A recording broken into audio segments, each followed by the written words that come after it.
Sara, Linton here, explaining earnest money for you, along with answering the top questions I receive about earnest money.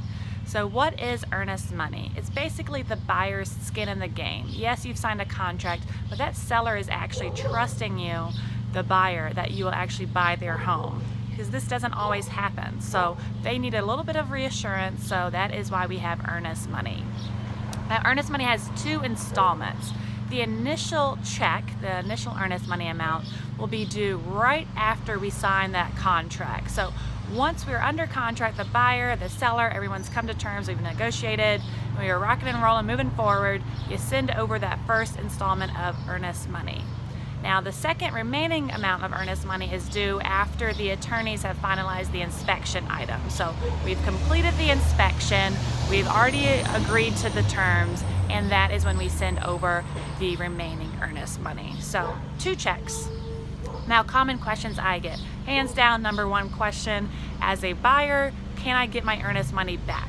Short answer, yes. You can get this money back without a doubt.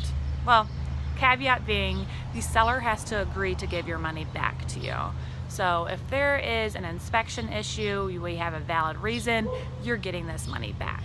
Now, I will say, the closer we are to the closing table, let's say it's the day before closing, you wake up, you have terrible cold feet about buying the home, it is going to be very hard to get that earnest money back because we're so far along in the process.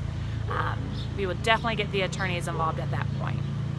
So the number 2 question I get is this part of my down payment, and how liquid do my funds need to be? So yes, earnest money is part of your down payment, and about liquidity, it needs to be very liquid. Once again, this first check is going to go out immediately after signing the contract, and then the second check, the remaining earnest money, shortly thereafter, around 10 days or so after that inspection review. So yes, for liquid funds for earnest money, and then the remaining part of your down payment will be due at the closing table. So those are the main questions I get about earnest money. Hopefully this clears it up for you. If you have more questions about earnest money, just shoot me a message or call me. I'll be happy to get to walk you through it and any other under contract process questions. SaraLinton.com.